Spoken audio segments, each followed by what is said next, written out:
So now what I'm interested in is not asking them what they want or even what they need, because most of us don't know what we need. We don't know what coaching can offer as a coachee. Rather, I try and engage them as a partner in the coaching process in discovering through a collaborative inquiry, spelt with an I, inquiry, a collaborative inquiry into what is the most beneficial work we can do together.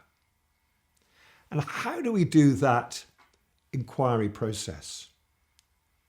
Well, part of it is through that heart connection. What really matters to them? How could they be opening up more of their meaningful purpose in their lives? How could they grow their capacity? But part of it is also future back and outside in. When I find out who their work serves, we can invite some of their voices into the room. And that's why we need the extra chairs. I might say, so who other voices can help us discover the most important work we can do? And then we might bring in the people they lead. We might bring imaginatively their boss, their customers, their investors, their suppliers. We might bring in the ecology. And I might invite them to go and sit in other chairs and say, so if you were sitting over there as your boss, what would you be saying to the two of us, the coachee and myself, is the most important work we need to be doing? So we are beginning to do not just personal contracting, but stakeholder, multi-stakeholder contracting. And if you want to follow up on this, there is a whole paper written by Eve Turner and myself on multi-stakeholder contracting based on coaching research we did in this area about 2 or 3 years ago. And it's also in our book on systemic coaching. And that way we are discovering together what's going to make this coaching of great beneficial value to them, their future, and all their wide range of stakeholders. So that's how we start the relationship.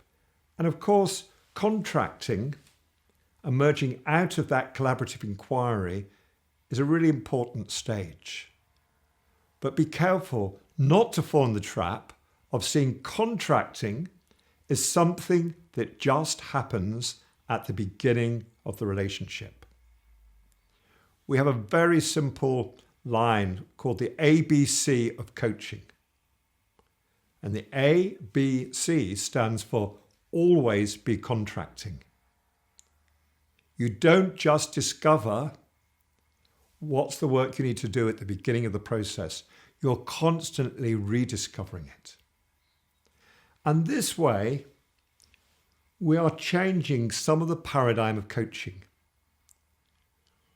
We are no longer believing that I'm the one doing the coaching, I'm the supplier of a product, and they are the customer. But rather, we are doing the coaching together, both shoulder to shoulder, facing the agenda that life is constantly presenting for the coachee, the new challenges that are emerging. So together, we're always facing that wider world and looking at what's the work we need to do together to step up to those new challenges. So life is setting the agenda. Together with those challenges, the coaching is happening in that triangle.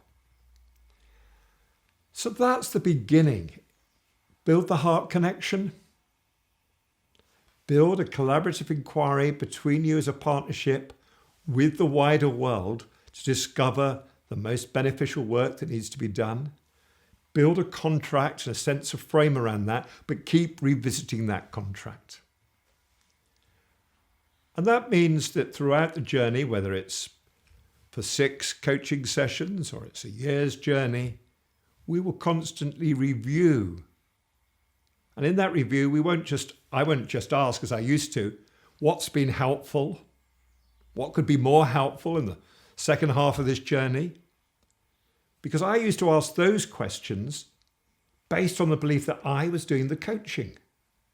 And I used to ask those questions because I thought I was asking for feedback. It took me many years to realize I wasn't asking for feedback. I was asking for reassurance. Because they would say to me, oh, it's all great, just more of the same. So clearly I wasn't getting feedback. So now what would I say? I'd say, look, let's go back to where we started and all those people we brought into the room. Your family, your boss, your people you lead, your customers, your investors, the organization. If they were in the room, what would they have valued about the work we've done so far? And what would be their challenge to us about how we could create even more value, not just for you, but for your world? And that way, the coaching is always triangulated. The two of us in partnership with the wider world. And of course, I've written a lot about team coaching. It's the same. I don't ask the team what they want from team coaching. I ask them, whom does the team serve? What do the stakeholders of the team need the team to step up to? What do they value? What do they want? What do they need different from the team? We go into the future. So two very important questions I would ask a team is, where do you need to be in 2 years' time? What might you regret in 2 years' time not having used this coaching opportunity for? What's going to come as a surprise to you in 1, 2, or 3 years' time that you already half know? And that way we open up a much deeper agenda, which is in service of the individual, their world, and the future needs that are coming over the horizon. I was with a chief executive recently and he said, listen, Peter, you've been a very helpful coach now, but I really wish the coaching I had 5 years ago hadn't focused on my job then, but it helped me focus on being a CEO. He said, because now I'm a CEO, I'm in the spotlight every day. I'm in the press. I'm always on stage. And I don't have the space to learn and practice and discover what I need to be an effective CEO. He said, I need to learn that before I was a CEO. So our coaching should always be future focused as well as current focused, and stakeholder centric as well as person centric. So we should be able to ask, what can we do in the coaching which will help you not only do your current job better, but will equip you to do what next the world will be asking you and requiring you to do.